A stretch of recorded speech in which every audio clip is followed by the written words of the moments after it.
كونوا ربانيين بما كنتم تعلمون الكتاب وبما كنتم تدرسون. وصايا ابن عباസ് റളിയല്ലാഹു അൻഹുമ എല്ലാവരും റബ്ബാനികളാകണം. റബ്ബാനികളായാൽ അതുമൂലം നിങ്ങൾക്ക് പ്രവർത്തിക്കാനുള്ളത് വിശുദ്ധ ദീനിന്റെ അധ്യാപനം ആണ്, പ്രബോധനമാണ്, വിശുദ്ധ ഖുർആനിന്റെ പഠനമാണ്. റബ്ബാനി എന്ന് പറയുന്നത് റബ്ബിലേക്ക് ചേർക്കപ്പെട്ടവരാണ്, റബ്ബിന്റെ ആളുകൾ, റബ്ബികൾ എന്നാണ് പറയുക. ജൂതന്മാർ അവരുടെ പണ്ഡിതന്മാർക്ക് റബ്ബീസ് എന്നാണ്. റബ്ബി, റബ്ബാനി രണ്ടും നിസ്ബയാണ്.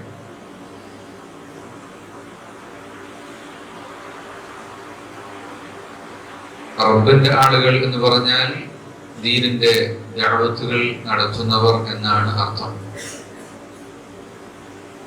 സർഹിന്ദ് ആസ്ഥാനമായി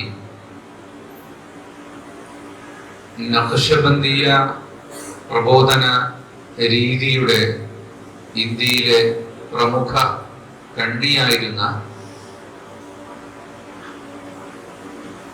മുജദ്ദിദ് അൽഫാസാനി അൽ ഇമാം റബ്ബാനി അഹ്മദ് ഫാറൂഖി സർഹിന്ദി റഹ്മത്തുള്ളാഹി അലൈഹി അവരുടെ പേരിലാണ് ലോകത്ത് അറിയപ്പെടുന്നത്. അൽ ഇമാം റബ്ബാനി അവരെ പറ്റി അവരുടെ ഇന്നത്തെ ജീവിച്ചിരിക്കുന്ന ഇസ്തംബൂലിലെ ഏറ്റവും വലിയ പണ്ഡിതനായ ഖോജ മഹ്മൂദ് അഫന്ദി ഖുദ്ദസ സിർറഹുമ അവരെ പറ്റി എല്ലാം പറയുന്ന ഒരു കാര്യം എന്താണ്? വഹുവദുൽ ജനാഹൈനി, രണ്ട് ചിറകുള്ളവരാണ്. കോനിയയില് ഒരു ഇസ്ലാമിക പണ്ഡിതൻ, ഞാൻ ആദ്യമായി കോനിയയിൽ പോയപ്പോൾ റെയിൽവേ സ്റ്റേഷനിൽ എന്നെ സ്വീകരിക്കാൻ വേണ്ടി വന്നു. അദ്ദേഹം സംസാരിച്ച കൂട്ടത്തിൽ പറഞ്ഞു, ഈ സാവിയകളിലൊക്കെ പോയിട്ട്, സാവിയകൾ എന്ന് പറഞ്ഞ ഖാൻഗാഹുകൾ, അങ്ങനെ നടക്കുന്ന ഒരു ടീമുണ്ട്. അവര് ദീനുമായി യഥാർത്ഥത്തിൽ ഇൽമുമായൊക്കെ ബന്ധം കുറവാണ്. ഹാവുലായികളായി അങ്ങനെ നടക്കും. കുറെ ദിക്റും മൗലിദും പാട്ടും ഒക്കെ ഉണ്ടാകും. എന്നാലും ഞാൻ അവരെ പ്രോത്സാഹിപ്പിക്കാറാണ്, അതെങ്കിലും ഉണ്ടാവുമല്ലോ എന്ന് പറഞ്ഞു ഒരാൾ. അങ്ങനെ അദ്ദേഹം എന്നോട് പറയുകയാണ്, ഖോജ മഹ്മൂദ് അഫന്ദിയെ പറ്റി പറഞ്ഞപ്പോ വഹുവ ദുൽ ജനാഹൈനി, അദ്ദേഹം ദുൽ ജനാഹൈനിയാണ്. ശരീഅത്തു വത്വരീഖ, ശരീഅത്തും ഹഖീഖത്തും ഉള്ള ആളാണ് എന്ന് പറഞ്ഞു. അതാണ് ഇമാം റബ്ബാനിയെ പറ്റിയും പറയുന്നത്. വഹുവ ദുൽ ജനാഹൈനി, ശരീഅത്തും ഹഖീഖത്തും ഉള്ള ആൾ ആണ്. അഹ്ലുസുന്നത്തി വൽ ജമാഅത്തിന്റെ യഥാർത്ഥ രീതി അതാണ്. ശരീഅത്തും ഹഖീഖത്തും ഉണ്ടാകണം. മൻ തഫഖഹ വലം യതസവ്വഫ് ഫഖദ് തസന്ദഖ തഫസ്സഖ എന്നാണ്. ഫഖീഹായിട്ട് ഹഖീഖത്തില്ലാത്ത ആളാണെങ്കിൽ ഫാസിഖായി മാറും ഫിഖ് കൊണ്ട്. വമൻ തസവ്വഫ വലം യതഫഖഹ ഫഖദ് തസന്ദഖ, തസവ്വുഫ് ഉണ്ടാവുകയും ഫിഖ് ഇല്ലാതിരിക്കുകയും ചെയ്താൽ അവൻ സിന്ദീഖായി, യുക്തിവാദിയായി മാറും. വമൻ ജമഅ ബൈനഹുമാ ഫഖദ് തഹഖഖ, അത് രണ്ടും കൂടെ ഉണ്ടായാൽ അവരാണ് യഥാർത്ഥ വിജയികൾ എന്ന് മഹത്തുക്കൾ പഠിപ്പിച്ചിട്ടുണ്ട്. യഥാർത്ഥത്തിൽ അഹ്ലുസുന്നത്തി വൽ ജമാഅത്തിന്റെ വഴി അതാണ്. ചിലർ അഹ്ലുൽ ബാത്തിൻ, ബാത്തിനിന്റെ ഉലൂമുകള്, ബാത്തിനിന്റെ അഹ്വാലുകള് അതൊന്നും ഇന്നില്ല ഉലമാഹിന് എന്ന് പറഞ്ഞ് ആക്ഷേപിക്കുന്ന ആളുകളുണ്ട്. ചിലർ തിരിച്ചും ഉണ്ട്. രണ്ടും ഒത്തുചേർന്നുള്ള രീതിയാണ് അഹ്ലുസുന്നത്തിന്റെ അടയാളം. അതിൽ ഇസ്ലാമിക ഖിദ്മത്തിൽ ഏറ്റവും കൂടുതൽ മുന്നിട്ടു നിന്ന ഇന്ത്യയിലെ മഹാപണ്ഡിതനായിരുന്നു ഇമാം റബ്ബാനി. രണ്ടാം സഹസ്രാബ്ദത്തിന്റെ മുജദ്ദിദ് എന്നാണ് അവർക്ക് പേര്. അത് പറഞ്ഞാൽ ഹിജ്റ 1000 തികഞ്ഞിട്ട് രണ്ടാമത്തെ 1000 സെക്കൻഡ് മില്ലേനിയം വന്നപ്പോൾ ഇമാം മുജദ്ദിദിയുടെ കാലമാണ്. അതുകൊണ്ടാണ് അദ്ദേഹത്തെ മുജദ്ദിദ് അൽ-ഫത്താനി എന്ന് പറയുന്നത്. Renaissance of the second millennium. അക്ബറിന്റെ ദീനെ ഇലാഹിക്ക് എതിരെ നിലപാടെടുക്കുകയും ജയിൽവാസം വരിക്കുകയും ഇമാം റബ്ബാനി ജയിലിൽ കിടന്ന കാരണം കൊണ്ട് ജയിലിലുള്ള മുഴുവൻ ആളുകളും നല്ല മുഅ്മിനുകളായി പുറത്തു വരികയും ചെയ്തിട്ടുള്ള, ജയിൽവാസം അനുഗ്രഹമാക്കി മാറ്റിയിട്ടുള്ള മഹാനാണ് ഇമാം റബ്ബാനി. അവരുടെ ഗുരു പരമ്പരയിലെ അവരുടെ നേരെ ഗുരു ഡൽഹിയിലെ മഖ്സൂദിയ ഖാൻഖായിൽ ഉള്ള മുഹമ്മദ് ബാഖി ബില്ല റഹ്മത്തുള്ളാഹി അലൈഹി, അതിനു മുമ്പുള്ള അബ്ദുല്ലാഹി ദഹ്ലവി, അതുപോലെ ധാരാളം മശായിഖന്മാർ, അതിനു മുമ്പുള്ള 12 മശായിഖന്മാർ, അഷ്ശൈഖ് ഖാജ ബഹാഉദ്ദീൻ നഖ്ശബന്ദ്, അവരുടെ ഗുരുവര്യന്മാരും ശിഷ്യന്മാരും എല്ലാം ബുഖാറയിൽ, ഇമാം ബുഖാരി തങ്ങളുടെ ജന്മനാടായ ബുഖാറയിലാണ് അവരുടെ ഖബറുള്ളത്. ബുഖാരി ഇമാം ചെറുപ്പത്തിലെ ആ നാട്ടിൽ നിന്ന് പോന്നതാണ്. പിന്നെ മടങ്ങി പോകാൻ സാധിച്ചിട്ടില്ല. അവിടുത്തെ രാഷ്ട്രീയ കലുഷിതമായ അന്തരീക്ഷത്തിൽ അവസാനം സമർഖന്ദിൽ താമസമാക്കുകയും അതിനടുത്ത് ഹർക്കന്ദില് അവര് താമസിച്ച് അവിടെ തന്നെ വഫാത്താവുകയും ആണ് ഉണ്ടായത്. അതിനു മുമ്പുള്ള കാലം നൈസാബൂരിലും അതുപോലെ തന്നെ അതിനു മുമ്പ് ബാഗ്ദാദിലും ബസറയിലും കൂഫയിലും ഇറാഖിന്റെ പല ഭാഗങ്ങളിലും മദീനയിലും എല്ലാമാണ് ബുഖാരി ഇമാം ജീവിച്ചിട്ടുള്ളത്. അപ്പൊ ഇമാം റബ്ബാനി നഖ്ശബന്ദി എന്ന് പറയുന്ന ഒരു ഇസ്ലാമിക പ്രബോധന രീതിയിലെ ഒരു കാലത്തെ നേതാവായിരുന്നു. ഇന്ത്യയിലെ വലിയ പണ്ഡിതനും ആയിരുന്നു. അവരുടെ എഴുത്തുകുത്തുകൾ രാജാക്കന്മാർക്കും കച്ചവടക്കാർക്കും കർഷകന്മാർക്കും പലതരത്തിലുള്ള ആളുകൾക്കും അദ്ദേഹം എഴുതിയിട്ടുള്ള കത്തുകളാണ് മക്തുബാത്ത് ഓഫ് ഇമാം റബ്ബാനി എന്ന പേരിൽ വിശ്വപ്രസിദ്ധമായ സമാഹാരം. ഇന്നും പശ്ചിമേഷ്യൻ രാഷ്ട്രങ്ങളില്, മധ്യേഷ്യൻ രാഷ്ട്രങ്ങളിലെല്ലാം ഒരു വിർദു പോലെ നിത്യവും രാവിലെ ഗണ്ടശ വായിച്ചുകൊണ്ടിരിക്കുന്ന ഒരു ഗ്രന്ഥമാണ് ഇമാം റബ്ബാനിയുടെ മക്തൂബാത്തുകൾ. നമ്മുടെ നാടുകളിൽ അവരുടെ നാമം ശ്രുതി കുറവാണ്. കാന്തപുരത്ത്, കൊടുവള്ളിയില്, വയനാട്ടിലെ പുത്തൻ കുന്നില്, മലപ്പുറത്തെ കിഴിശ്ശേരിയില്, അങ്ങനെ പല സ്ഥലത്തും നഖ്ശബന്ദി എന്നത് അറിയപ്പെട്ടതാണ്. ആ നഖ്ശബന്ദി വ്യാജ നഖ്ശബന്ദിയാണ്. കൊടുവള്ളിയിലെ അഹമ്മദ് കുട്ടി മൊല്ല എന്ന് പറഞ്ഞ നഖ്ശബന്ദിയിൽ നിന്ന് പിഴച്ചുപോയ കുരൂൽ ത്വരീഖത്ത് എന്ന് പറയുന്ന ആളുകളാണ് അവർ. എന്നാൽ അതിന്റെ യഥാർത്ഥ ഉടമയായിരുന്ന ഓഖു വലിയുല്ലാഹി എന്ന് പറഞ്ഞിട്ട് കരുവമ്പയിൽ മക്കാമുള്ള അവര് നഖ്ശബന്ദി ത്വരീഖത്തുകാരൻ ആയിരുന്നു. തിരൂരങ്ങാടി ബാപ്പു മുസ്ലിയാർ മാദിഹുർ റസൂൽ, അല്ലാഹു അവരുടെ ദറജയേറ്റി കൊടുക്കട്ടെ. എന്റെ ശൈഖും മുർഷിദുമായ ബാപ്പു ഉസ്താദ്, അവരുടെ കുടുംബ പരമ്പര നഖ്ശബന്ദിയായിരുന്നു. പക്ഷെ ആ സിൽസില എനിക്ക് കിട്ടണം എന്ന് പറഞ്ഞിട്ട് ഒരിക്കൽ മഹാനായ അഖ്തർ റിദാ ഖാൻ താജുശ്ശേരിയ വന്ന സമയത്ത് ബാപ്പു ഉസ്താദ് മർക്കസിലേക്ക് വന്നോ വരാൻ കഴിയാതിരുന്നോ എന്നെനിക്കറിയില്ല. ഞാൻ വീട്ടിൽ പോയപ്പോ അതിനെക്കുറിച്ച് കുറെ എന്നോട് സംസാരിച്ചു. എന്നിട്ട് പറഞ്ഞു, ബറേലിയിൽ നിന്നുള്ള ആ പേരക്കുട്ടി ആണെങ്കിലും പേരക്കുട്ടിന്റെ കുട്ടിയാണെങ്കിലും അതിന്റെ ഒരു പ്രകാശം ഉണ്ടാവും.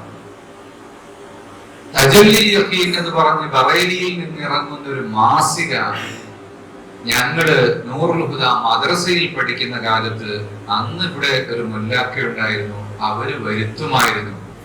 അങ്ങനെ ആ തജല്ലി യഖീനെ വായിച്ചിട്ടാണ് ഞാൻ ഉറുദു പഠിച്ചത് എന്ന് ബാബുസാ പറഞ്ഞു. അത് മാസികയല്ല, പിന്നെ അലാ ഹസരത്തിന്റെ കിതാബാണ്. അലാ ഹസരത്ത് മാഹനാമ എന്ന് പറഞ്ഞൊരു മാസികയുണ്ട്, ബാബുസാ സ്ഥിരമായിട്ട് വരുത്തുമായിരുന്നു. അപ്പോ മറ്റത് എനിക്ക് ഓർമ്മയില്ലാത്തത് കൊണ്ട് ബാബുസാ പറഞ്ഞു, ഇനി ആരെങ്കിലും വരുന്നുണ്ടെങ്കിൽ അപ്പൊ പറയണം കുട്ടി എന്ന് പറഞ്ഞിട്ട് അലാ ഹസരത്തിന്റെ ഗുരുഗ്രഹമായ മാർഹറ ഷരീഫിലെ അല്ലാമ മുഹമ്മദ് അമീൻ മിയ ബറക്കാത്തി ഖാദിരിയ തരീഖത്തിലെ എന്റെ ഷെയ്ഖ് കൂടിയാണ് അവർ വന്ന സമയത്ത് മഹാനായ ബാബുസാഹ് വന്ന് അങ്ങനെ സിൽസില വാങ്ങി.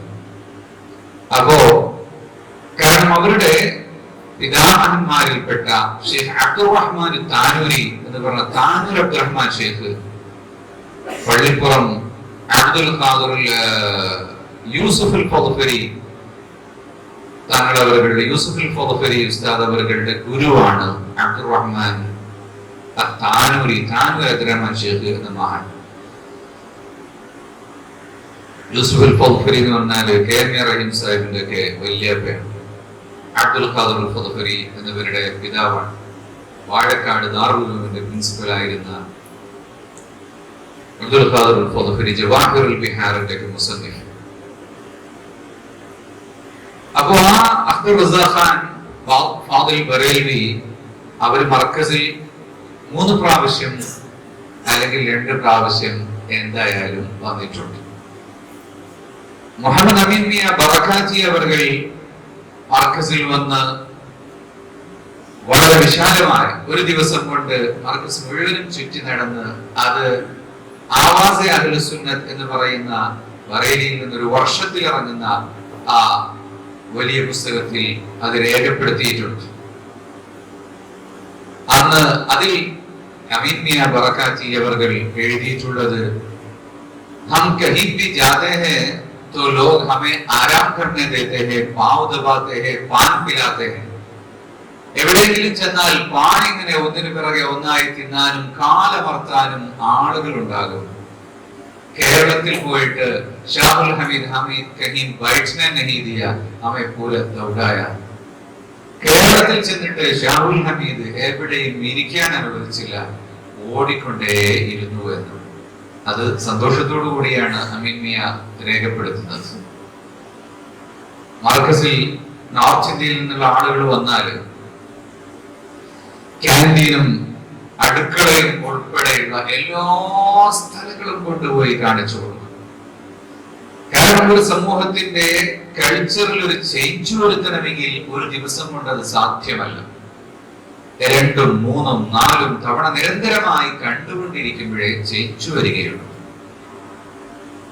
ഹൈദരാബാദിലെ ഒരു സുഹൃത്ത് മൗലാന ഹസൻ ഫാറൂഖി ചാർമിനാറിനടുത്ത മദീന മാർക്കറ്റിലെ മദീന മസ്ജിദിന്റെ ഇമാമാണ്. അദ്ദേഹം വന്ന സമയത്ത് മർക്കസ് സമ്മേളനത്തിൽ പ്രസംഗത്തില്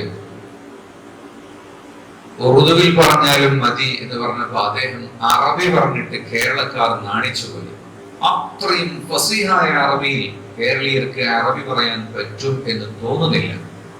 കാരണം ഹൈദരാബാദുകാരെ അറബിക്ക് കേരളക്കാരെക്കാൾ പ്രാമുഖ്യം കൊടുക്കുന്നു എന്നതുകൊണ്ടാണ്. അദ്ദേഹം ദായിറത്തുൽ മആരിഫുൽ ഇസ്ലാമിയ എന്ന് പറയുന്ന പൗരാണിക ഗ്രന്ഥങ്ങൾ സൂക്ഷിച്ച നൈസാമിന്റെ കാലത്ത് പുരാതന ഗ്രന്ഥങ്ങളുടെ ശേഖരമായും തസ്ബീഹിന്റെ കേന്ദ്രമായി പ്രവർത്തിച്ച ദായിറത്തുൽ മആരിഫിന്റെ അവിടുത്തെ പ്രധാനപ്പെട്ട ഒരു റുക്കനിന്റെ മകൻ കൂടിയായിരുന്നു ഹസൻ ഫാറൂഖ്. ഇപ്പോഴും അദ്ദേഹം ജീവിച്ചിരിപ്പുണ്ട്. ഞാൻ പറഞ്ഞു വന്നു പോവാന്റെ ഹസൻ ഫാറൂഖ് വന്നിട്ട് ഞാൻ അദ്ദേഹത്തെ ഇങ്ങനെ കൊണ്ട് നടക്കുമ്പോ മർക്കസ് ശരീഅത്ത് കോളേജിന്റെ ക്യാൻറ്റീനിൽ എത്തിയപ്പോ ഇങ്ങനെ നോക്കിയിട്ട് അദ്ദേഹം തല തിരിച്ചു കളഞ്ഞു. അപ്പൊ ഞാൻ നോക്കിയത് പെണ്ണുങ്ങളെങ്ങാനുണ്ടോ എന്നല്ല, അദ്ദേഹം ഒരു പ്രതിഷേധം അറിയിക്കുകയായിരുന്നു. മുത്തഅല്ലിമുകൾക്ക് ഭക്ഷണം കൊടുക്കാൻ വേണ്ടി ബെഞ്ചും ഡെസ്കും ഇട്ടിട്ടുണ്ട്. സുപ്രയിൽ മാത്രം ഭക്ഷണം കഴിച്ച്, നിലത്തിരുന്ന് മാത്രം ഭക്ഷണം കഴിച്ച് ശീലിച്ച, അല്ലാത്തത് പാടില്ല എന്ന് വിശ്വസിക്കുന്ന ഒരു രീതിയിലായിരുന്നു ഹസൻ ഫാറൂഖിയുടെ ഒരു നിലപാട്.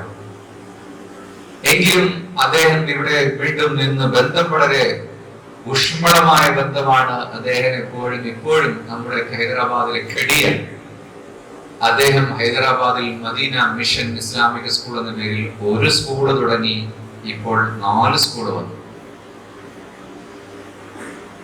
ഹൈദരാബാദിലെ നന്ദി ദാറുസ്സലാമിലെ മുദർരിസായിരുന്ന കൈതപ്പുൽക്കാരൻ ഒരു നിസാമി ഉണ്ടായിരുന്നു. അദ്ദേഹമാണ് ആദ്യമായിട്ട് ഒരു മുതഅല്ലിമിനെ മർക്കസിലേക്ക് കൊണ്ടുവരുന്നത്. ഷെയ്ഖ് ഹുസൈൻ എന്ന് പറഞ്ഞിട്ട് അദ്ദേഹത്തിന്റെ മരുമകൻ അഫ്സൽ എന്ന് പറഞ്ഞ ഒരു പയ്യനും അവരുടെ കൂടെ സംസാരിച്ചാണ് ഞാൻ ഉറുദു പഠിച്ചത്. അതിനുശേഷം ഒരാൾ ബീഹാറിൽ നിന്ന് അടുത്ത വർഷം വന്നു. അദ്ദേഹം ഞങ്ങൾ ശരീഅത്ത് കോളേജിൽ പഠിക്കുമ്പോൾ 4ാം ക്ലാസ്സിൽ ജോയിൻ ചെയ്തു. അണ്ടോണ ഉസ്താദ് മർഹൂം അല്ലാഹുവിന്റെ ദർജയേറ്റി കൊടുക്കട്ടെ. അണ്ടോണ ഉസ്താദ് മിഷ്കാത്ത് ഉറുദുവിൽ ദർസ് എടുത്തു, ഈ ഒറ്റ കുട്ടിക്ക് വേണ്ടി. അങ്ങനെ ഞങ്ങൾ എല്ലാവരും ഉറുദു പഠിക്കും. അതാണ് 2ാമത്തെ ഉറുദുകാരൻ. 3ാമത്തെ വർഷം പിന്നെ 6-7 പേര് വന്നു. പിന്നത്തെ വർഷം 14 പേര് വന്നു. പിന്നെ ഇങ്ങനെ വരികയാണ്. മൗലാന ഷാഹുൽ ഹമീദ് സാഹിബിന്റെ ഉത്തരേന്ത്യയിലേക്കുള്ള പര്യടനത്തിലൂടെ ബറേലി അനുബന്ധ യുപിയിലെ പല സ്ഥലങ്ങളും കണക്റ്റഡായി. യുപിയിലെ ബറേലിയിൽ പലപ്പോഴും നമ്മുടെ ഓൾ ഇന്ത്യ സുന്നി ജമാഅത്തിന്റെ സമ്മേളനങ്ങൾ നടത്തി. മാർഹറ ഷരീഫിൽ ഞങ്ങൾ എല്ലാ വർഷവും പോകും. കാരണം അവിടെ ഉവൈസുൽ ഖാദിരി വരും. അദ്ദേഹത്തിന്റെ നാത്ത് കേൾക്കാൻ വലിയ ഇമ്പമാണ്. ഇപ്പോ യൂട്യൂബിലും അതിനുമുമ്പ് CD-യിലൊക്കെ വരുന്നത് കൊണ്ട് പ്രശ്നമില്ല. അക്കാലത്ത് അതൊന്നുമില്ല. അപ്പൊ കൊല്ലത്തിൽ ഒരിക്കലും അദ്ദേഹത്തിന്റെ നാത്ത് കേൾക്കാൻ കഴിയും. ഞങ്ങൾ ബറേലിയിൽ പോകുമായിരുന്നു.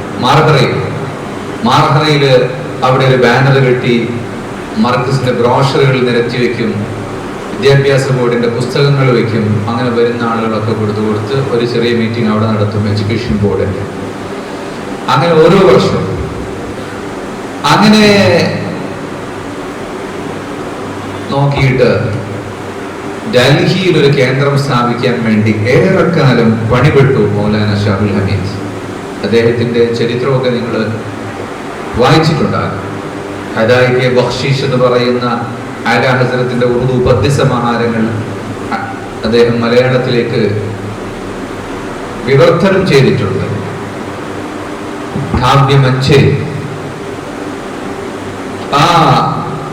അതുപോലെ തന്നെ ആലാ ഹസ്രത്തിന്റെ ഹുസാമുൽ ഹറമൈൻ എന്ന് പറയുന്ന ഗ്രന്ഥം മലയാളത്തിലേക്ക് ആക്കിയിട്ടുണ്ട്.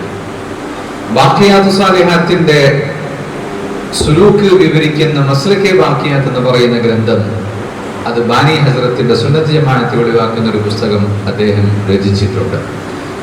ഉത്തരേന്ത്യയിൽ അദ്ദേഹം സഞ്ചരിച്ച ഓരോ ഭാഗത്തിന്റെയും വളരെ ലളിതമായ കണികകൾ ചേർത്തുകൊണ്ടുള്ള യാത്രാ വിവരണം അദ്ദേഹം രചിച്ചിട്ടുണ്ട്.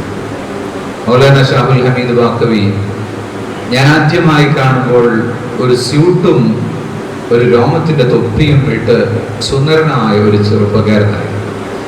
അന്ന് അദ്ദേഹം ഇതിന്റെ മേൽഭാഗത്തുള്ള ഗാർഡന്റെ തൊട്ടപ്പുറത്തെ പറമ്പിന്റെ ഇപ്പുറത്തെ പറമ്പ് കുഞ്ഞിബ്രാഹിം മുസ്ലിയാർ എന്ന് പറയുന്ന പൂലുൽ ഖാദി അദ്ദേഹത്തിന്റെ മകളെ നിക്കാഹ് ചെയ്ത് ഉറപ്പിച്ചിരുന്നു.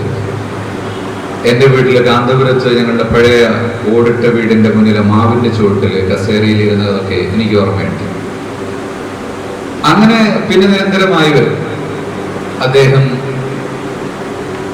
ഇവിടെ പല സ്ഥാപനങ്ങളും, എവിടെ നോക്കിയ ഒട്ടുമിക്ക സ്ഥാപനങ്ങളിലും അദ്ദേഹം മുദർരിസായിട്ട്, മുഅല്ലിമായിട്ട്, ഉറുദു അധ്യാപകനായിട്ട് പലതുമായിട്ട് നിന്നിട്ടുണ്ടാകും. പല ദർസുകളിലും നമ്മുടെ വട്ടോളിയിലെ EK അബൂബക്കർ മുസ്ലിയാർ എന്ന് പറയുന്ന ഈ അടുത്ത വർഷം 2 വർഷം മുമ്പ് 4 വർഷം മുമ്പ് മരിച്ചിട്ടുള്ള അദ്ദേഹത്തിന്റെ അടുത്താണ് ഷാഹുൽ ഹമീദ് ബാക്കവി ഓതുന്നത്. അദ്ദേഹം ബാക്കിയാത്തിലെ ക്യാൻറ്റീനിൽ ജ്യേഷ്ഠന്റെ കൂടെ ജോലി ചെയ്യാൻ പോയതായിരുന്നു. അപ്പൊ അവിടുന്ന് ആ കുട്ടിയുടെ നിസ്കാരത്തിനൊക്കെ എപ്പോഴും വരും. ഉത്സാഹമൊക്കെ കണ്ടപ്പോ EKയും മറ്റൊക്കെ കൂട്ടിയിട്ട് മീസാനൊക്കെ മേലെ അവിടെ തന്നെ ഓതിക്കൊടുത്ത് പിന്നെ ഈക്കെ വാക്കവിയായിട്ട് പോലും അദ്ദേഹത്തിൻ്റെ കൂടെ കൊണ്ടുവന്ന് ദർസിൽ ഓതിച്ച് 5-6 വർഷം ഓതി. പിന്നെയും വാക്യാത്തിലേക്ക് തന്നെ പോയി. അവിടുന്ന് വാക്യാത്തിലെ ആലിം ബിരുദം കൊട്ടി. അതിനുശേഷം അന്ന് കുഞ്ഞിബ്രാഹിം മുസ്ലിയാരുടെ മക്കൾ എന്ന് പറയുന്നത് കാനേഷ് പൂനൂര് അതുപോലെയുള്ള വിദ്യാസമ്പന്നരായ ആളുകൾ. അപ്പൊ നമ്മളുടെ പെങ്ങളെ കിട്ടുന്ന പുതിയപ്പിള ഉഷാറാവണം എന്ന് പറഞ്ഞിട്ട് ഡോക്ടറാവണം എന്നൊക്കെ പറഞ്ഞ് അലീഗറിൽ പോയിട്ട് +2 അന്നത്തെ PCB ഫിസിക്സ് കെമിസ്ട്രി ബയോളജിയുടെ കോഴ്സ് അദ്ദേഹം പഠിച്ചു. പിന്നെ അദ്ദേഹം തിരിച്ചു വന്നു. അത് വേണ്ടാന്ന് വെച്ചിട്ട് അങ്ങനെ വാക്യാത്തിൽ പോയി വാക്കവി പട്ടവും പൂർത്തിയാക്കി വന്ന് അങ്ങനെയാണ് ഏത് നാട്ടിൽ ചെന്നാലും ഷാഹുൽ ഹമീദ് വാക്കവി അവർകളെ അറിയാത്ത ആളുകൾ ഉണ്ടാവുകയില്ല. അങ്ങനെ സഞ്ചരിച്ച് ബറേലിയിൽ ചെന്നിരുന്നപ്പോൾ അവിടെ ബുഖാരി ഖത്തം തീർക്കാൻ വേണ്ടി അവിടെ ഇരുന്ന് അങ്ങനെ 2-3 മാസം അവിടെ ഇരുന്ന്. കാരണം ബറേലിയാണ് ഇന്ത്യയിലെ മർക്കസ് എന്ന് നോർത്ത് ഇന്ത്യയിലെ ആളുകൾ വിളിക്കുന്നത്. ആദ്യകാലത്ത് മർക്കസ് സർഹിന്ദായിരുന്നു, പിന്നെ ഭോപ്പാലായിരുന്നു, പിന്നെ സൂറത്തായിരുന്നു, പിന്നെ ഹൈദരാബാദ് ആയിരുന്നു, പിന്നെ നമ്മുടെ വേലൂരായിരുന്നു. ഇപ്പൊ മർക്കസ് എവിടെയെന്ന് എല്ലാവർക്കും അറിയാം. പക്ഷെ നോർത്ത് ഇന്ത്യയിലെ റസ്വി ബറേൽവികൾ സമ്മതിക്കൂല. മർക്കസ് എന്ന് പറഞ്ഞാല് അത് അങ്ങനെ അലല്യത്തിനകത്ത് പറയാൻ പാടില്ല. അതുകൊണ്ട് മർക്കസിനെ പറ്റി അസഖാബത്ത് സുന്നിയാന്ന് അവർ എത്രയായാലും പറയുള്ളൂ.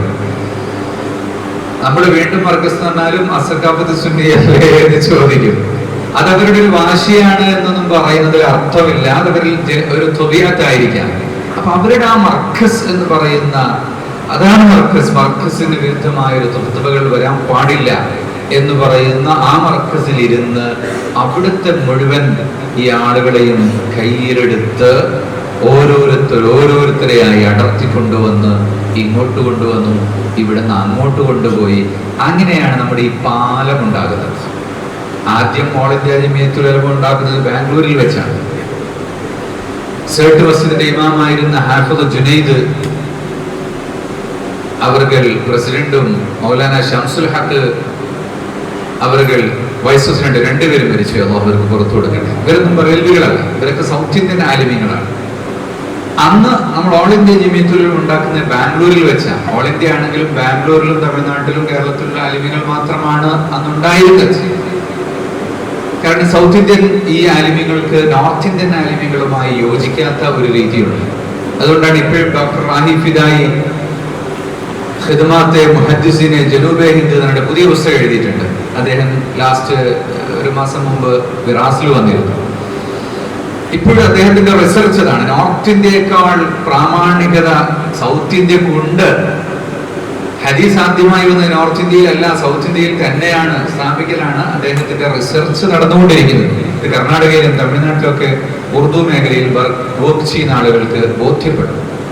ഞാൻ പറഞ്ഞു ഈ സൗത്തില് തമിഴ്നാട്ടിൽ നിന്ന് തുടങ്ങി കർണാടകയിലേക്ക് വ്യാപിച്ച് അത് മറ്റൊരു ബറേലിയിൽ ചെന്ന് പിന്നെ ബറേലിയിൽ നിന്നാണ് ബോംബെയിലേക്കും പാറ്റ്നയിലേക്കും അതുപോലെ ഗുജറാത്തിലേക്കും മറ്റു പല സ്റ്റേറ്റുകളിലേക്കും പോകുന്നതിന്റെ ഒരു കേന്ദ്രമായി ബറേലി അദ്ദേഹം പിടിക്കുകയും പിന്നീട് ഒരിക്കല് അല്ലാമ അർഷദുൽ ഖാദിരി റഈസുൽ ഖലം മരിച്ചുപോയി.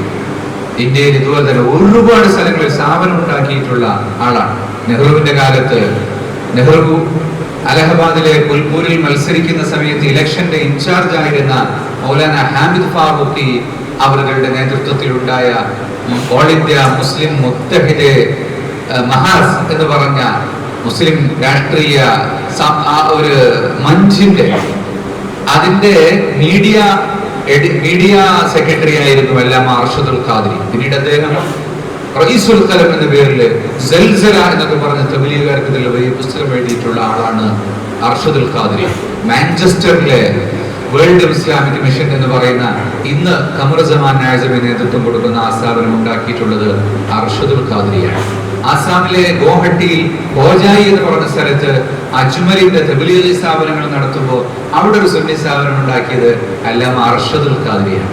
ബാംഗ്ലൂരിലെ കെങ്കേരി എന്ന് പറഞ്ഞ സ്ഥലത്ത് മൈസൂർ റോഡില് ഒരു 5-8 ഏക്കർ ഭൂമി അവിടുത്തെ കർഷകരെ കൊണ്ട് വാങ്ങിപ്പിച്ച് അവിടെ ഒരു മദ്രസ ഉണ്ടാക്കിയിട്ടുള്ളത് അല്ലാമ അർഷദുൽ ഖാദിരിയാണ്. അദ്ദേഹത്തിന്റെ ഒരുപാട് സ്ഥാപനങ്ങളുണ്ട്. എവിടെയെങ്കിലും ചെന്നാൽ അപ്പൊ അവര് പറയും അർഷദുൽ ഖാദിരിയുടേതാണ്. അദ്ദേഹം ഉണ്ടാക്കിയ സ്ഥാപനമാണ് ജാമിയ നിസാമുദ്ദീൻ ഔലിയ എന്ന് പറഞ്ഞിട്ട് ഡൽഹിയിലെ സാക്കിർ നഗറിൽ ഉള്ള സ്ഥാപനം. ആ സ്ഥാപനം മർക്കസ് ഏറ്റെടുത്ത് 2 വർഷം നടത്തുകയുണ്ടായി. അതിന് പിന്നിൽ പ്രവർത്തിച്ചത് മൗലാന ഷാഹുൽ ഹമീദ് സാഹബായിരുന്നു. ഈ അല്ലാമ അർഷദുൽ ഖാദിരിയെയും ഇന്നത്തെ മുഹദ്ദിസ് കബീർ ഹിന്ദ് എന്ന് പറയുന്ന അല്ലാമ റിയാദുൽ മുസ്തഫ സാഹിബ് അവരുടെയും ഉൾപ്പെടെയുള്ള ഒരു സംഘത്തെ ബംഗളൂരുവിൽ നിന്ന് ഒരു അംബാസഡർ കാറിൽ ഈ അടുത്ത് മരിച്ചുപോയ സലീം സേട്ടും അതിനു മുമ്പ് മരിച്ചുപോയ ഉമർ സേട്ടും ഉൾപ്പെടെയുള്ള ആളുകളെ എല്ലാവരെയും കൂട്ടിയിട്ട് മർക്കസിൽ കൊണ്ടുവന്നു. കോഴിക്കോട്ട് ഇപ്പോൾ സമസ്ത സെന്റർ ഉള്ള അന്നത്തെ ജാഫർ ഖാൻ കോളനിയിൽ ഇപ്പോൾ ഹെലികോപ്റ്റർ ഇറങ്ങുന്ന ആ സ്ഥലത്ത് SYS കോഴിക്കോട് ജില്ലാ സമ്മേളനം നടത്തിയപ്പോൾ ആ സ്റ്റേജിൽ വെച്ച് അല്ലാമ അർഷദുൽ ഖാദിരി പ്രസംഗിച്ചു. കോഴിക്കോട്ട് മലപ്പുറത്ത് SYSന്റെ 40ാം വാർഷികം വാദിസലാമിൽ നടക്കുന്ന സമയത്ത് അന്ന് മുബാറക്പൂർ അഷ്റഫിയയിലെ മൗലാന ഒരു മിസ്ബാഹി, പിന്നീട് ലണ്ടനിൽ പോയ ഒരു മിസ്ബാഹി ഉണ്ട്, ഷംസുൽ ഹുദ മിസ്ബാഹി.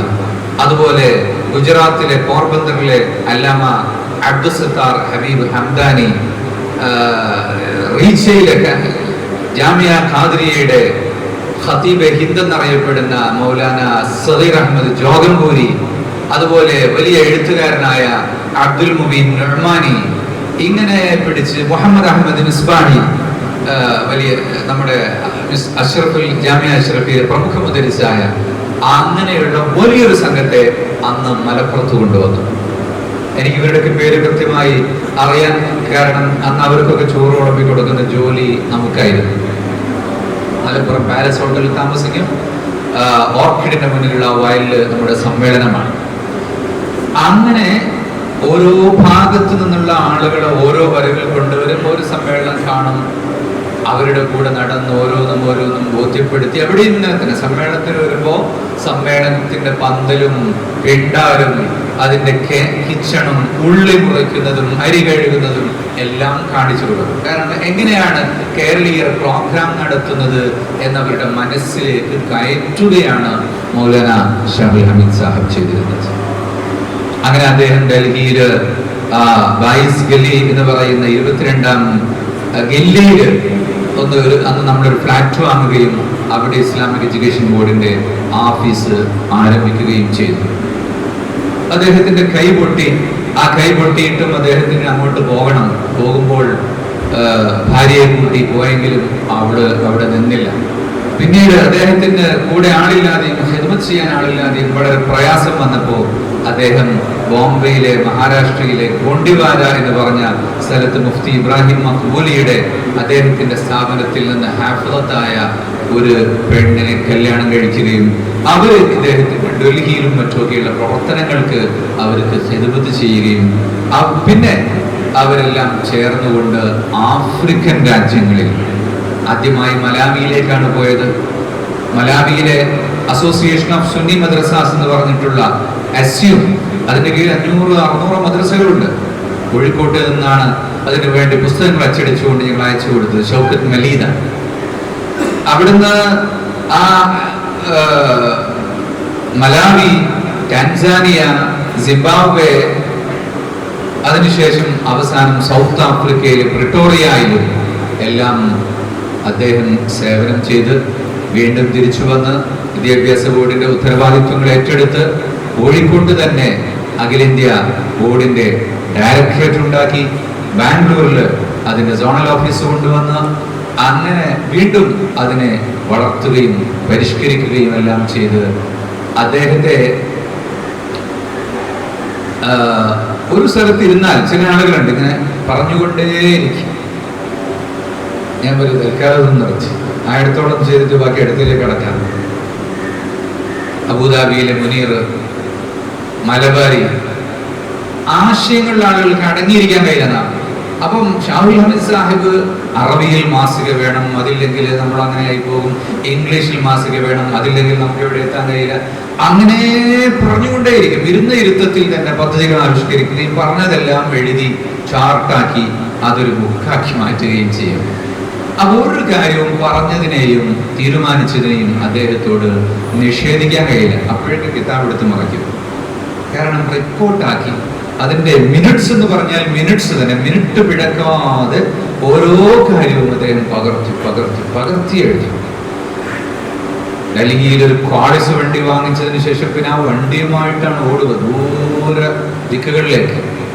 ആ വണ്ടിയുമായി ഇവിടെ ഇങ്ങോട്ട് വന്നിട്ടുണ്ട്, ഇവിടെ അങ്ങോട്ടും പോയിട്ടുണ്ട്. ഞാൻ ഓർക്കുകയാണ്, രാജസ്ഥാനിലെ ബിക്കാനീറിൽ ചെന്ന് ഞങ്ങൾ ട്രെയിൻ ഇറങ്ങിയിട്ട് ബാസ്നി എന്ന് പറഞ്ഞ പ്രദേശത്തെത്തി. ബാസ്നിയിലേക്ക് അന്ന് വണ്ടിയുമായി വന്നിട്ടുണ്ട് ഡൽഹിയിൽ നിന്ന്. അന്ന് ഉസ്താദുണ്ട്, നൂറുൽ ഉലമ റഹ്മത്തുള്ളാഹി അലൈഹി അവരുകളുണ്ട്, അതുപോലെ സാജിദ ഉമർ ഹാജിയുണ്ട് മർഹൂം. അങ്ങനെ ഞങ്ങൾ അബ്ദുൽ അസീസും നിലമ്പൂരിലെ നമ്മുടെ ഒരു പ്രവർത്തകനുണ്ടായിരുന്നു, ഡൽഹി ഓഫീസർ.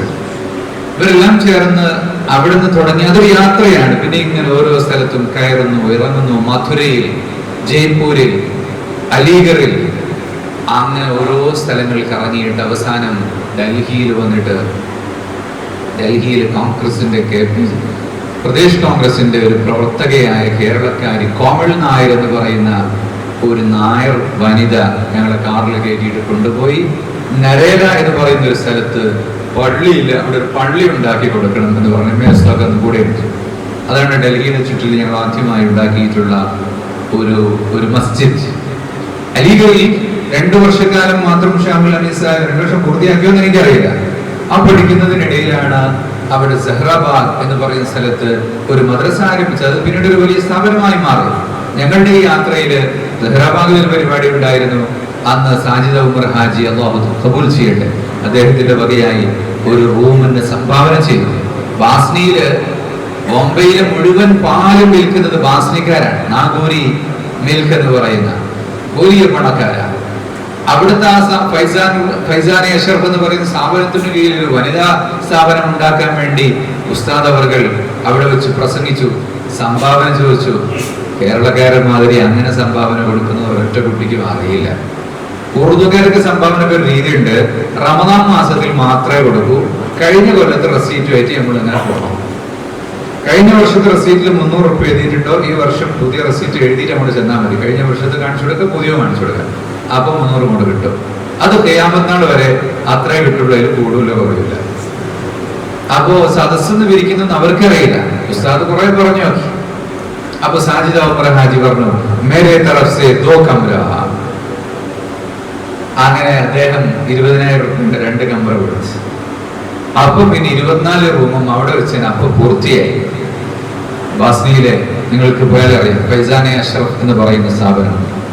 ഞാൻ പറയുന്നത് അദ്ദേഹത്തിന്റെ ത്യാഗോജ്വലമായ സഞ്ചാരങ്ങളെ നമുക്ക് അത് ഒപ്പിയെടുക്കാൻ ഏറെക്കാലങ്ങളെടുക്കും. പക്ഷെ അതിൽ നിന്ന് നാം പാഠം ഉൾക്കൊണ്ട് മുന്നോട്ട് പോകേണ്ടത്, പ്രത്യേകിച്ച് ഈ റബ്ബാനികളെ ഏറ്റവും കൂടുതൽ ഇഷ്ടപ്പെട്ടിരുന്നത്, ആഗ്രഹിച്ചിരുന്നത് അദ്ദേഹമായിരുന്നു. നാം നൂറാനി സിസ്റ്റം തുടങ്ങിയ സമയത്ത് പ്രഥമ ബാച്ചിലെ കുട്ടികളെ തന്നെ ബോംബെയിൽ അയച്ചു, നാഗ്പൂരിൽ അയച്ചു. അവിടെ നിന്നൊക്കെ പരിശീലനം കൊടുത്ത് ഉറുദുവിൽ മഹാറത്തുണ്ടാക്കി കേരളത്തിൽ ആദ്യമായി നാത്ത് പാടിയിട്ടുള്ളത് നൂറാനികളാണ്. കേരളത്തിൽ ആദ്യമായി നേരെ ഷരീഫ് പ്രചരിപ്പിച്ചത് ഈ നൂറാനി സിസ്റ്റത്തിലൂടെയാണ്. അതുപോലെ തന്നെ നോർത്ത് ഇന്ത്യയിലെ പല കൾച്ചറുകളും ഇവിടെ കൊണ്ടുവന്നിട്ടുള്ളത് ആ രീതിയിലാണ്. അങ്ങനെ ആ ബാച്ച് ഡൽഹിയിൽ പോയിട്ട് എല്ലാവരും ഡൽഹിയിൽ പോയി, 25 ആളും പോയി, ഒരേ യൂണിവേഴ്സിറ്റിയിൽ പോയി പഠിച്ചു. അതിനെ തുടർന്നാണ് അവിടെ നമ്മുടെ പ്രവർത്തനങ്ങൾ പിന്നീട് വ്യാപകമാക്കുന്നതിൽ നമ്മുടെ ഈ നൂറാനി സമൂഹം കൊൽക്കത്തയിലും ഗുജറാത്തിലും അതുപോലെ രാജസ്ഥാനിന്റെ പല ഭാഗത്തും അവർ പ്രവർത്തിച്ചു. പിന്നീടുള്ള ബാച്ചുകളിൽ നിന്ന് 5 ആൾ വീതം 10 ആൾ വീതം പോകും, ചിലര് പോകാതെയാകും എന്ന് വന്നപ്പോ നമുക്ക് എക്സ്ക്ലൂസീവായിട്ട് കേരളത്തിന്റെ പുറത്തു തന്നെ പ്രവർത്തിക്കാൻ വേണ്ടിയുള്ള പുതിയ പ്രതിജ്ഞയോടുകൂടിയാണ് റബ്ബാനികളെ ഇപ്പോൾ ശ്രദ്ധിച്ചുകൊണ്ടിരിക്കുന്നത്. അതൊക്കെ വായിച്ച് പഠിച്ച് ആ തുറക്കപ്പെട്ട ആ വഴികളിലൂടെ കൂടുതൽ കൂടുതൽ കടന്നു ചെന്ന് ഈ പ്രസ്ഥാനത്തെ ശക്തിപ്പെടുത്തുന്നതിൽ നാം മുന്നോട്ട് വരണം. കേരളത്തിലായിരുന്നപ്പോൾ SSF അദ്ദേഹം പ്രവർത്തിച്ചു. പിന്നീട് MSOയിൽ പ്രവർത്തിച്ചു. MSOയുടെ അധ്യക്ഷനായിട്ട് ഒരു ടൈമിൽ അദ്ദേഹം പ്രവർത്തിക്കുകയുണ്ടായി. ഷാഹുൽ ഹമീദ് കി ദൗറെ കോക്കൺ എന്ന് പറഞ്ഞിട്ട് പിന്നീട് ഒരു കാലത്ത് കോക്കൺ മേഖലയിലൂടെ അദ്ദേഹം സഞ്ചരിക്കുകയും കോക്കണില് റേഗാഡ്, രത്നഗിരി, അലിബാഗ്, രാജ്പുരി, ജംജീറ ഇങ്ങനെ തുടങ്ങിയ സ്ഥലങ്ങളിൽ, അതുപോലെ ഉറൺ എന്ന് പറഞ്ഞിട്ടുള്ള ബോംബെയിലെ അങ്ങനെയുള്ള സ്ഥലങ്ങളിലൊക്കെ പോയി ഷാഫി ബെൽറ്റിലൂടെ പുതിയ ഒരു തലം കണ്ടെത്തുകയും അങ്ങനെ ആ ഷാഫി ബെൽറ്റില് മാഷാ അല്ലാഹ് അവിടെ ഷാഫിഈയത്തിന്റെ പേരിൽ വഹാബിസം വളരെ കൂടുതൽ വ്യാപകമായി നടക്കുന്ന ഒരു സ്ഥലമാണ്. ഇപ്പൊ ബീഹാറിലുണ്ട്, കശ്മീരിലുണ്ട്. വഹാബികൾ ഷാഫി എന്നാണ് പറയാ അവരെ പറ്റി. ഷാഫി മദ്ഹബാണെന്നാണ് അവരെ പറ്റി പറയാം. അതില് യഥാർത്ഥ സുന്നികളായ ഷാഫികൾ ഈ ഷാഫി വഹാബികളുടെ ഡ്രാമയിൽ അവരുടെ മാസ്കിനകത്ത് വഹാബിസം ഉണ്ടെന്ന് അറിയാതെ മെല്ലെ മെല്ലെ അതിശീഘ്രം വഹാബിസം കയറിപ്പോയിട്ടുള്ള ഒരു സ്ഥലമാണ് ഈ കോക്കൺ ഏരിയ എന്ന് പറയുന്നത്. ഞാൻ ലണ്ടനിൽ ചെന്നപ്പോ നമ്മുടെ ആളുകൾ പറഞ്ഞു, ഇന്ന് നമുക്കൊരു ഷാഫി പള്ളി പോകാനുണ്ട്, ബോംബെക്കാരുടേതാണ്. അപ്പോഴേ ഞാൻ ഉറപ്പിച്ചത് വഹാബികളായിരിക്കും. അങ്ങനെ ചെന്ന് സംസാരിച്ച് നോക്കുമ്പോ അങ്ങനെ തന്നെയാണ്. ശ്രീവർദ്ധൻ എന്ന് പറഞ്ഞിട്ട് ജാമിയ ഹുസൈനിയ എന്നുള്ളൊരു സ്ഥാപനം ഷാഫി ഫിഖ്ഹൊക്കെ പഠിപ്പിക്കും. നമ്മുടെ മഞ്ചേരിയിലെ കൗസരിയ എന്ന് പറയുന്ന ആ സ്ഥാപനവും അവരെ ഇന്റർലിങ്ക്ഡാണ്. അപ്പൊ അവിടെ അവര് ഈ എല്ലാ പള്ളികളിലും കയറി കൂടും, സുബഹിക്ക് കുനൂത്തോടും, രണ്ട് കൈ റുക്കുവിന് മുമ്പും ഇപ്പൊ കൈ പൊത്തിക്കും. അപ്പൊ ആളുകൾക്ക് ഉറപ്പായിട്ട് ഷാഫി തന്നെയാണ്. മൗലിദും റാത്തിബും മങ്കുബത്തും ജീലാനിയും ഒരു സംഗതിയും അവര് മിണ്ടൂല. അങ്ങനെ 2-3 വർഷം കഴിയുമ്പോ പിന്നെ നാട്ടുകാർ സുന്നത്ത് ജമാഅത്തൊക്കെ മറന്നു പോകും. അങ്ങനെ സൈലന്റ് കില്ലറായി പ്രവർത്തിക്കുന്ന ഷാഫി വഹാബികളുണ്ട്. യഥാർത്ഥത്തിൽ കേരളീയരായ ആളുകൾക്ക് ഏറ്റവും കൂടുതൽ ശ്രദ്ധ കൊടുക്കേണ്ട ഒരു സ്ഥലം ഷാഫി ബെൽറ്റാണ്. അതുപോലെ തമിഴ്നാട്ടിലെ തീരദേശങ്ങളെല്ലാം ഷാഫി ബെൽറ്റാണ്. വഹാബിസത്തിന് വലിയ തഹ്സീറൊന്നും അവിടെ ഉണ്ടായിട്ടില്ല. അതിശക്തമായ പ്രവർത്തനം നടന്നിട്ടുണ്ട്, പക്ഷെ തഹ്സീർ വളരെ കുറവായിട്ടാണ് നമുക്ക് കാണാൻ സാധിക്കുന്നത്. തമിഴ്നാട് നമുക്ക് ഒഴിച്ചുകൂടാൻ പറ്റാത്ത, നമ്മൾ വളരെയേറെ ശ്രദ്ധിക്കേണ്ട ഒരു സ്ഥലമാണ്. UPയും ബീഹാറും ഒക്കെ നമ്മൾ 100 കൊല്ലം പ്രവർത്തിച്ചാലും നിലവിലുള്ള അവസ്ഥയ്ക്ക് യാതൊരു മാറ്റം ഉണ്ടാവില്ല. കാരണം അത് ബെസ്റ്റഡ് ആണ്. അത് അവരുടെ ആളുകളിൽ അതിൽ നിന്ന് അവരുടെ ആ ശൈലിയിൽ നിന്നും ആശയത്തിൽ നിന്നും മാറുക എന്ന് പറഞ്ഞാല് അത് മുംകിൻ